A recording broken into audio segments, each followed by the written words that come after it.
2013, Faker arrives on the scene. He's this flashy 17-year-old player that is just miles above everyone else, causing two players in the, it wasn't the LCK yet, but in the Korean League, to retire. They're like, if this is what the players are like, I don't belong here, right? That was a famous quote, and just saying, that's it for me. There's no more of this. Faker was so dominant that Korea became the farm for all international teams to just try to pluck players from and try to pull the next generation. Who's going to be the next Faker? And T1 actually had another player on their roster, a young rookie named Scout. And Scout was looking very promising, but this was Faker in his heyday. He was 20 years old. He's not going to relinquish his spot, right? He's just keeping everybody down. So Scout decides to go to China, saying, I can't beat this guy, right? Then the next year we see, or actually that year as well, 2016, we see BDD emerge, and everyone's wondering, all right, is BDD, he's coming up, he's looking pretty good. Is he going to be the guy? Maybe not yet. Is he going to be the one that retires Faker? Doesn't happen. Next season, we have another young rookie named Showmaker.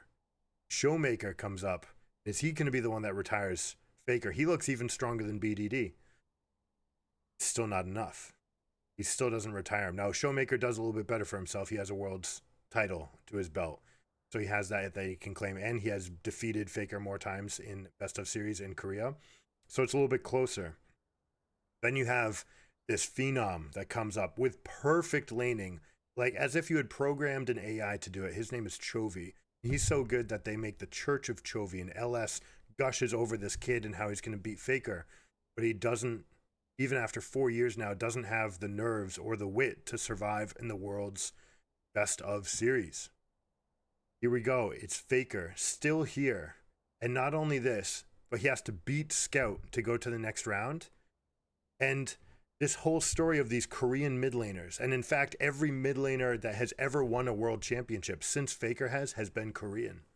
Right? Scout won one for EDG. Showmaker's gone. Doinbi as well, also having to leave Korea because he couldn't compete with Faker, goes to China, has success there. And so what ends up happening, this narrative of all these Korean players trying to dethrone the unkillable Demon King, instead just can't do it. And in fact, all of those players that I've mentioned were in this tournament. Doinbi is Scout's backup on LNG. Showmaker's out. BDD is out. Chovy is out. And now what lies ahead of Faker is a path where it's not the Koreans that he has to beat. He actually has to defeat Chinese teams. And to go from this position, there's nothing but China in his way.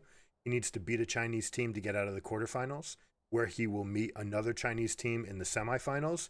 And if he beats them, he will meet another Chinese team in the finals. I could not write a better script for what could happen if Faker were to win this Worlds, which has me super, super hyped. If you guys haven't seen the hype video for this game, it's like, if you want to be the best in the world, you have to beat me. And it just has me so pumped for this team. And this team realized what happened, how weak they actually were. They were 4 young players. People called them the Ninja Turtles with Splinter, the sensei guiding them. And when Faker got hurt this summer, the team fell apart. They lost 4 games in a row, and they looked like they were in shambles. And they actually came together and got stronger because of it, and realized, hey, there's actually things we need to work on. And then when Faker came back, they were that much stronger. They still couldn't quite get it done in Korean finals. But now, here they are, the last team standing at Worlds. So I am super, super excited for this team. I want to see if they've truly unlocked that Super Saiyan level that's just going to take them out, because that whole time, that whole arc where you think that you have to keep down the Korean mid laners, and now there is a Korean mid laner, but he's representing China, and what's actually in your way is the big Chinese monster that you have to slay. Quarterfinals, semifinals, finals. I can't wait.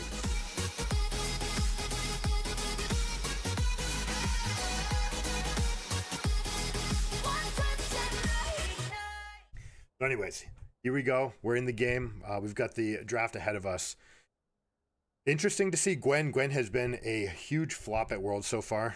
She's just not strong enough. I think her only strength is the fact that you can flex with her, and she's just not that great in jungle and not that great in top, but she's adequate in both. So there might be a world where you can get an advantageous draft from that.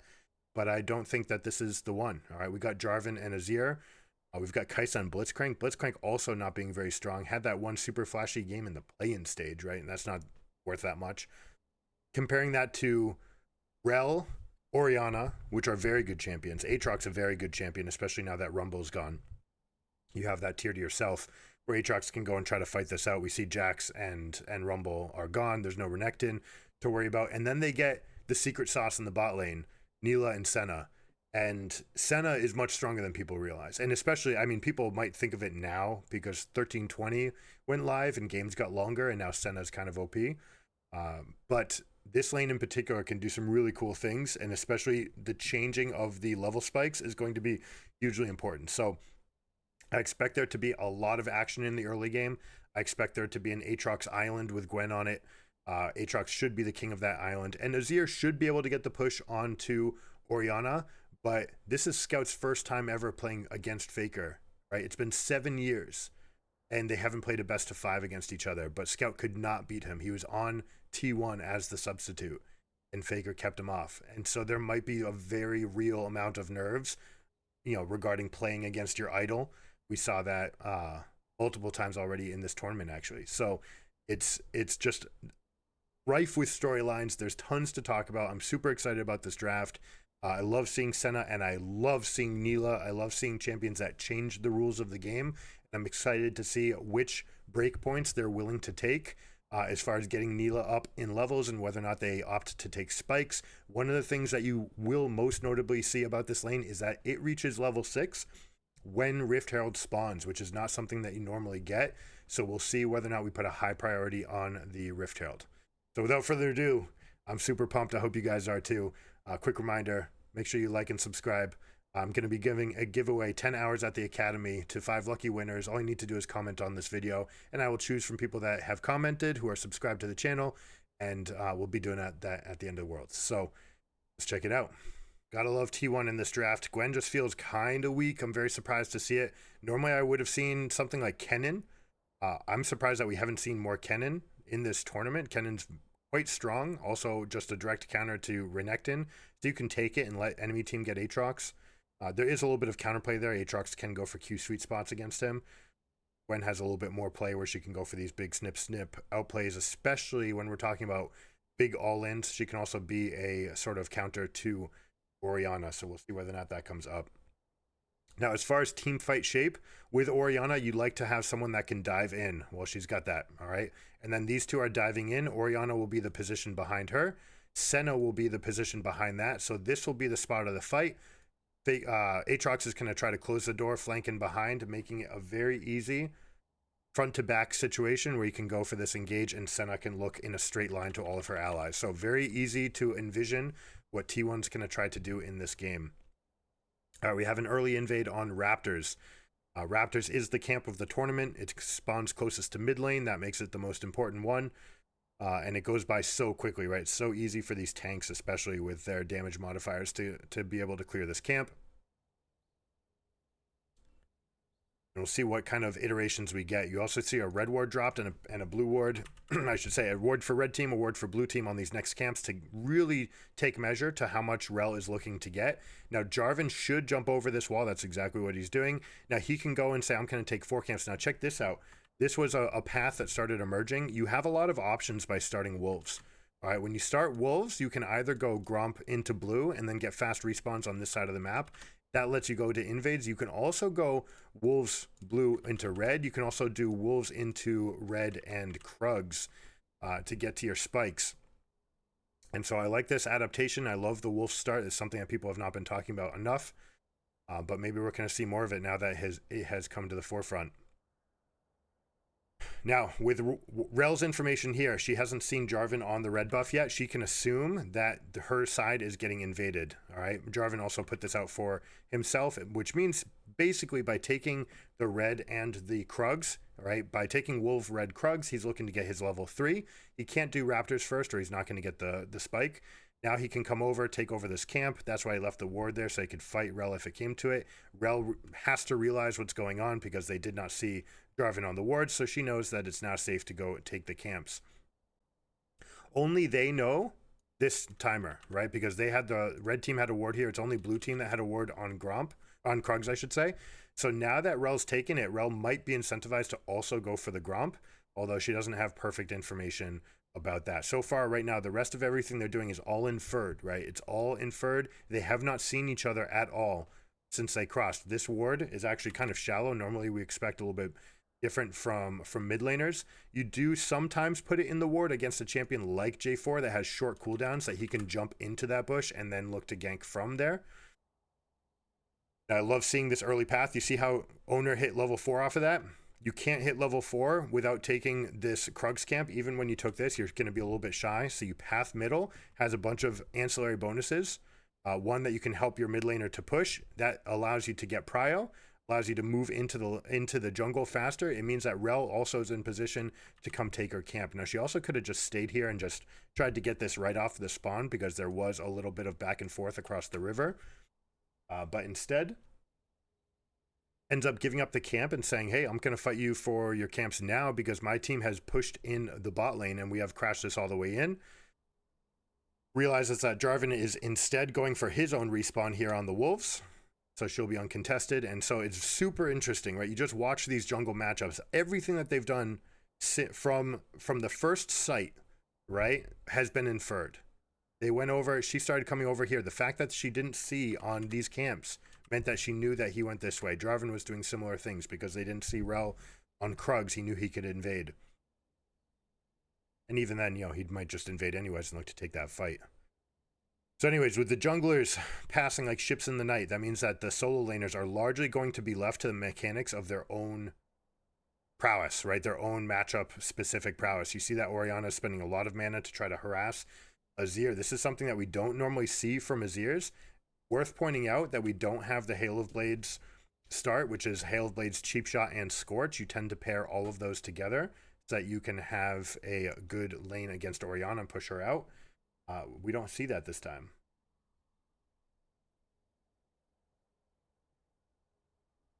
Now, Aatrox going to take over this matchup slowly but surely from this point on, even with the boots disparity. And this is something that Aatrox have been doing well. They've been playing level 5 plus much better.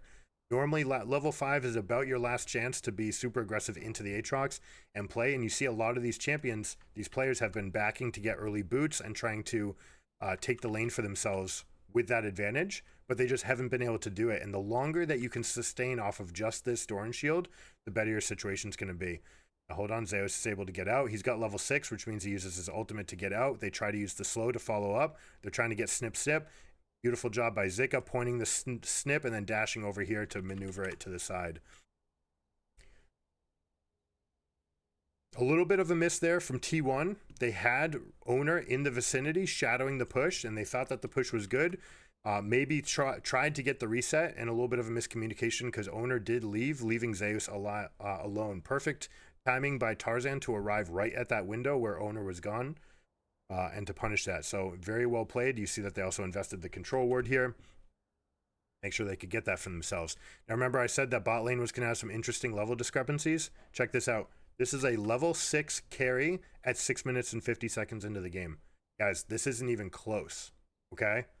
Like, look at these guys. These are level 5, and they're not even close to the next one. Keria and Gumayusi are outranking the junglers right now. That's how crazy the experience difference is on this Neela passive. And what they're going to look to try to get off of it almost definitely is having 5 level 6 champions available for the Rift Herald, and they can try to snowball the game. That plays really well into Rel's strength and Aatrox's strength. Now, also kind of bizarre, this full push, normally Neela gets a little bit more punished by being into a lane, right? She's a melee farmer. She also has Doran's Blade, but the problem is Kai'Sa has such a weak laning phase, and Blitzcrank doesn't have any avenues. What can he see? He doesn't see anything in that lane, right? You've got the carry standing in the middle of the wave and happy to take all-ins. Not just that, but one of her spells actually counters one of his. Also necessarily counters the 5th stack of plasma from Kai'Sa. So this is one of the reasons why we had Neela on our A tier of champions that we didn't expect people to play very much. Now, T1 has played this lane before, and they have played probably the most Neela. I don't know if it's actually just straight up the most across the world, but I've seen them play more games of Nila than anyone else for sure. So I expect them to know what to expect from it. The big thing that we're going to be looking at is the fact that they have 2 Orianna ultimates. Actually, they have 3.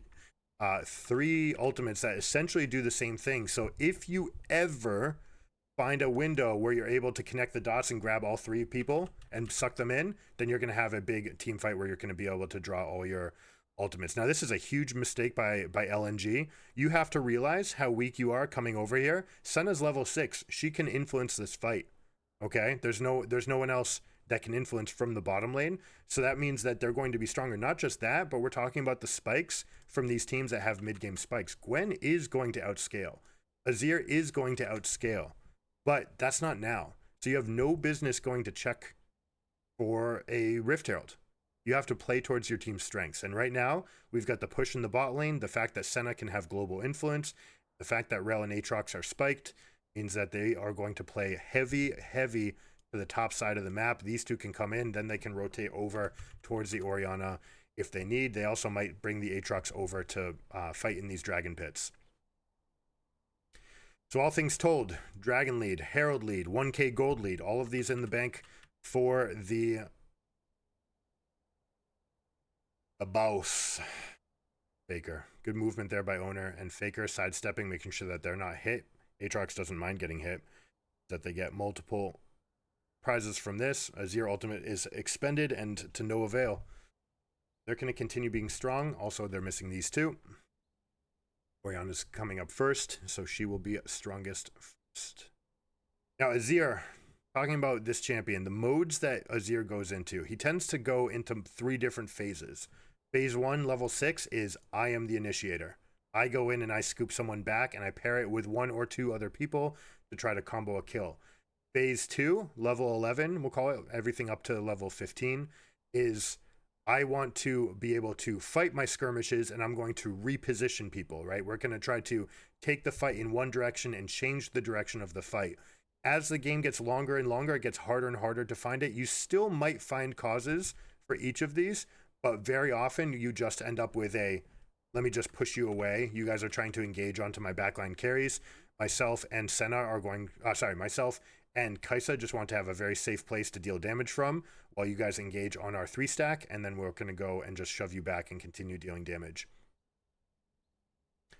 So we're going to have a couple different phases of that champion. We'll see whether or not we get to the final stage. We probably won't, honestly, looking at this early game. The fact that we have a 3k gold lead already, and this is just going to balloon out of control. We've got Gwen is dead, has teleport, but she's going to be down 2 plates. Means Aatrox is going to be exceptionally strong coming out.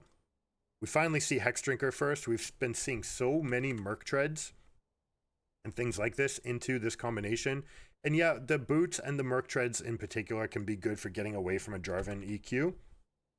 But you want this modal item that is also offensive, right? And Hex Drinker is more offensive than Merc Treads. Merc Treads is also, because you can move forward, you can take fights that you otherwise wouldn't. You can also move away, disengage, etc., etc. But here we see the difference in the Hex Drinker. Hasn't hit a Q sweet spot until just then. Waits until the Q3. A little bit of a mistake from the Gwen. Using one of the E's available to try to get inside of the Qs, but then not having E available for the dashes out. Good position by Faker. You see how he's right outside of the turret attack range. Second vacuum being used. And no real presence from Azir here. If they had access, right, this Cataclysm into Azir wall can be devastating, right? Especially because when you're talking about near a pit or near a turret, right? Turret reaches this far. If you have Cataclysm right here, then it feels bad. But if Azir can go and scoop them and push them back in, now not only are they in turret range, but they're also being blocked by Cataclysm. So that's one of the reasons that Jarvan and Azir are so strong together, on top of the fact that Jarvan has an attack speed boost on his E, which is obviously synergistic for Azir. All right, T1's crushing it across the map. Let's look at their snowball technique. How to build a snowman, or how to have avalanche, we'll call it. Proactivity, they're going to move around. They're going to start denying resources. With their lead, they're going to try to take control of another 1/8 of the map, okay? You've got these quadrants normally, But when you start playing strong, sorry, those are bad lines. All right. It's not something I can ever do good. I have shaky hands. Right, northeast, southwest. Then you start splitting into whether or not your team can take control of an area or not, especially once this turret goes away. You start realizing that there's fewer areas that you can go into. And what we might end up with, especially if this mid turret goes down and Aatrox being this strong, we're going to end up with this much of the map belonging to T1. Pretty soon, we're going to end up with this much of the map belonging to T1 where they can go anywhere in this whole area. They'll probably give up one little corner to say it's okay for you guys to push up. We'll go and collect these waves when they come, and then we'll rejoin around the Baron pit because they want the fastest mode to victory, and as always, that is Baron, not Dragons. In fact, this game, when we're talking about scaling, if this dragon, right, let's say they take this dragon at 17 minutes, that would be the next one. Next one they could take, and I'm talking like bursting it down, 22 minutes. Then we're talking about a 28-minute soul. All right, 28-minute elder. And realistically, we're talking more about 29 minutes, okay? 29 minutes, you might be looking at 3 items from these carries. And at that point, this game's actually pretty dangerous. So there's actually a lot of reason to not want the soul if you're T1. What you want is this next dragon, and that's great. And then you're going to hold the enemy team hostage to this dragon while you go and collect Baron. All right, because Baron is the game-ending buff. And then once you have inhibitors broken and you know that it's safe to take soul, then you can take soul, make sure that the inhibs stay broken, then you can go back and collect Elder if it's to go that long. They don't have any intention of waiting for Azir to go to 3 items, though. They don't need this. They're not going to need the benefits of the soul. They should be able to win before soul hits. If you're LNG, what you need to do is proactive plays. There we go. Guma countering the Blitzcrank. Blitzcrank went for a flash punch. It got countered by Guma's use of her W. Any auto attacks get blocked, and any champion that she touches will get that benefit. Okay? So direct counter to Blitzcrank's punch. Kind of surprised that he even tried to use it. And frankly, if you're going to go for that flash, it's got to be flash, ultimate, and then the punch. But if the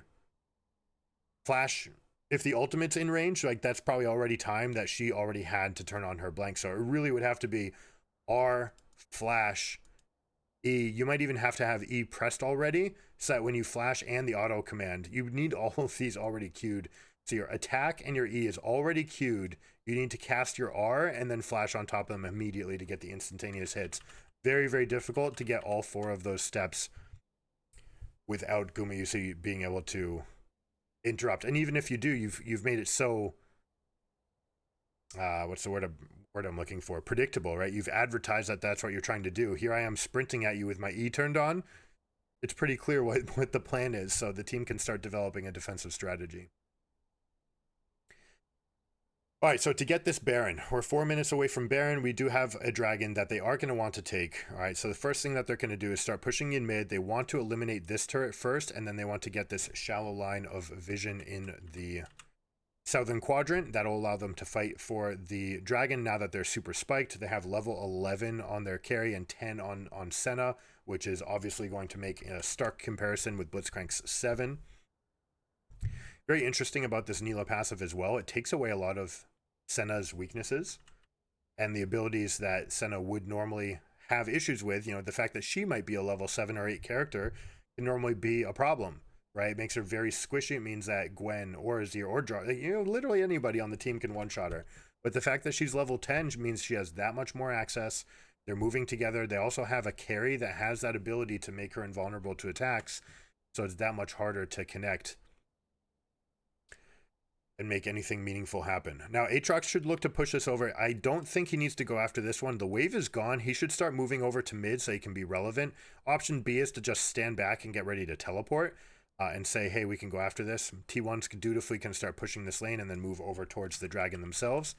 Looks like Zika's trying to go for an all-in here with the wave. This is a little bit of a mistake from Zeus. Only works if your team is definitely already getting dragon and you're ensuring that there's not going to be another play, but you're actually opening up a chance for counterplay, right? Enemy team could actually all be diving on you. You saw the pings come in, and it looks clear that that's the play. That's the option that they're going for. Unfortunately for Jarvan there, he tries to go For EQ, which gets dodged with the dash, if he just cataclysms first, the dash, if he happens to respond to the dash, then Aatrox won't have any other tools left. He would have to use Flash in that case, but Flash is already gone. So if you go for Cataclysm, then you can go EQ on top of the predictable positioning, then you'd be able to get that punish. Of course, 3 players were still here, you had 1 here. So really, all that LNG can claim for that play is 4 people's activity for 1 turret. It's responded by T1 grabbing the dragon, so they've got the 3 for themselves. Now, Orianna's going to go to the side. I expect this to change. Orianna's looking to recall. You want her closer to the pit, so you're more likely to want her here. Aatrox is going to start pathing to bot through the jungle, so that he has options to go both ways. You're going to see him go up here and push this wave out. Since we have a very long lane, this is an unsafe place for Orianna to be. Whereas in the top lane, it's a little bit shorter. There's that turret right here. She never needs to go past this, and also it's on her own half of the map. So she can go clear these waves with the safety of her own team's vision and make sure that she just clears it and then moves over. What they're going to try to do is keep some amount of rotational wards so that she's comfortable coming back through here.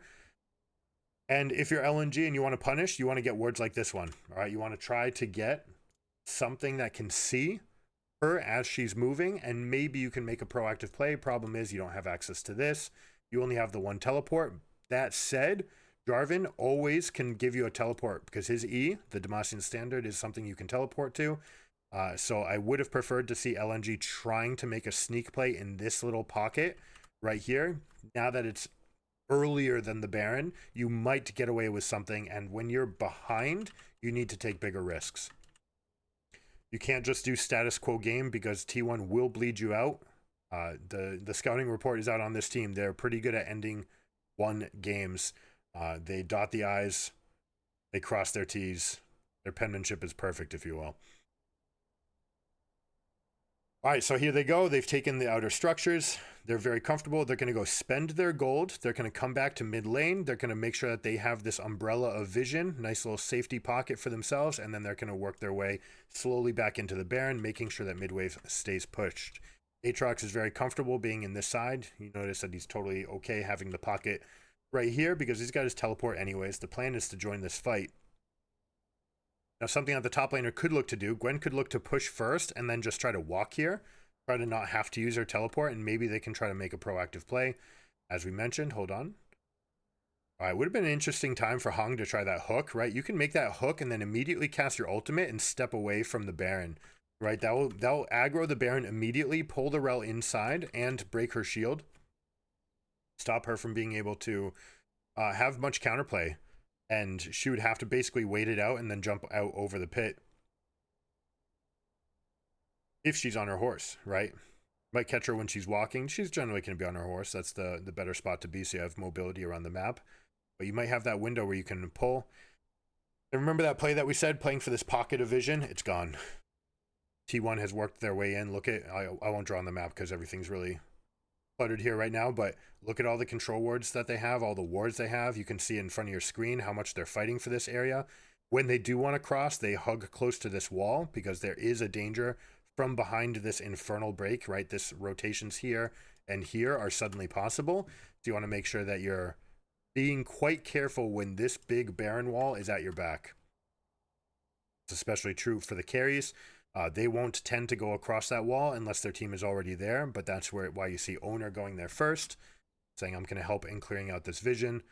T1's going to bleed out a little bit more once they feel comfortable on their item spikes, which they probably will right now because everyone's so stacked. They're going to feel pretty good about joining these fights. They may go for 1 more spend. It's like we have 1 more. Buy some control wards, renew the control wards. Oh, just Senna doing it? Okay, Senna's doing it, staying topped off. Making sure that she's going to be as big as possible for this fight. As well, Orianna not really close to getting anything else, so not looking to get more. I'm very happy to see not Void Staff second, as we've seen from many of the other players in this tournament, which is just a big miss. Complete misunderstanding with what Orianna's trying to do with her teammates, right? With these champions trying to dive in, you need to have the shield. It's mandatory to have a big shield. It's not about your big damage. All right, LNG, what they can do for themselves, they have to give this Baron. They can't really fight for it. They might decide that their best chances of winning the game is actually to take this 30% chance of winning a fight at Baron. What they may opt to do instead is to not take that, feign like they're going for Dragon, but set traps in this line of scrimmage right here. And that's exactly what they're trying to do. They came over here. They created a line of wards right here. You see, and by holding that area, they know whether or not there's any rotation in this area. By holding this bush, it means that they control this side of the map. And T1's going to be very happy, saying, okay, you can go Dragon. Nope, they're not going Baron. This is completely off script for T1.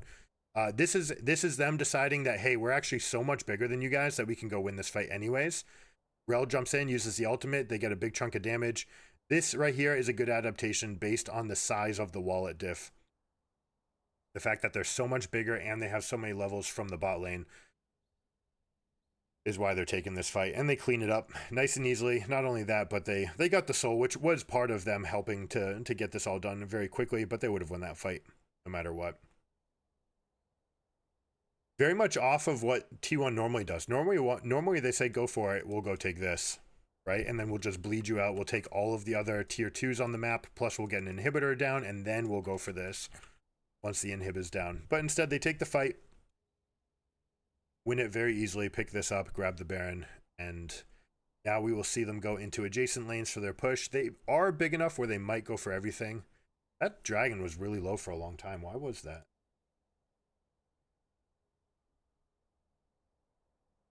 He EQ'd out as Gwen is snipping with 4 stacks. That's a big chunk of damage right there. We also have 4 stacks ready from Gala. So this is actually this is something that people have rehearsed a lot on Kalista. They haven't rehearsed that much on Kai'Sa, apparently. Because right now, you have to know that this auto plus your smite needs to be instantaneous. There's absolutely no other way to do this. If you're choosing to fight and take this Dragon, then it has to be a combination of this execute plus the smite. Because you're going to see how much damage this is. Look, we're going to see 1 hit, already drops it to 998, right? So 800 damage on that plasma passive by itself, and then we have the Q hitting as well, which was actually a complete miss by Gala. So it's very clear to me that LNG has no idea how much plasma damage deals at this stage in the game, and so using the Q and focusing it on Dragon and not on Rel is a big mistake. Well, honestly, frankly, it shouldn't even be on Rel. They should be trying to get to the backside of the fight somehow, some way, somehow.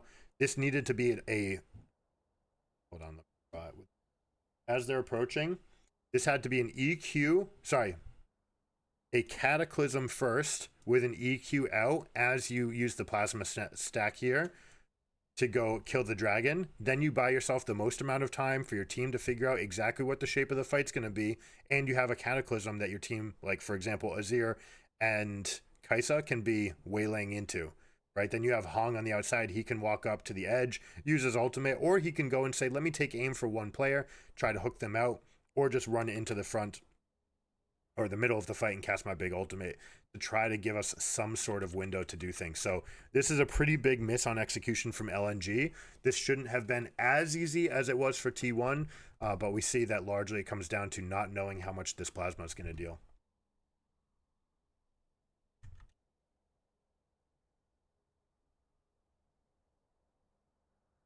We saw that the Azir shuffle was meant to be for Peel right there. Gala spent some time alone with Aatrox. They're feeling pretty good, but that's a Q1 hitting, which is something that you tend to want to avoid as a Kai'Sa. It's not too hard to dodge that one. But well done by Zeus. All right, so we said that they would be pushing adjacent lanes. The idea is that you want to break mid first, then you want to swap your lanes. Right now you're going to have 4 with Aatrox by himself because Aatrox is the most sturdy champion to be alone. You're going to try to gain control of vision in this little pocket, this quadrant. You might even try to get wards here and here to stop, to see their rotations defensively. Next objective is to try to sync the waves to arrive at the same time, or mid wave to arrive slightly before bot wave. Okay, you want to get that to crash in and then take the rest. Hold on, they have a little bit of a miss right here. Team's rotating over for the inner turret, which was not being contested, which is a little bit of a miss because there was actually a window to engage. But perhaps LNG just doesn't have the tools to find that. Blitz hasn't been looking or finding for enough angles, and perhaps, you know, just realizing, hey, like the only people that you can hit are Rel, and if you're hitting Rel, it's not that good. Here we go, big engage on Zeus, but like we said, that guy is more than tanky enough to survive this. Jarvan tries for an EQ flash, doesn't have it. What a beautiful jump in by Aatrox to get that enormous snapback. We end up with a triple kill coming out, or 3 people dying, not a triple kill, but 3 dead instantaneously. And T1 played a beautiful game, guys. This is a huge draft win. The fact that they get one for free with Neela, they just ran over this entire map. Good start to the series. Nice proactive win. Clean. Winning with Baron is the way you want to do it. 26-30. I'm sure they're going to try to do even better in game 2.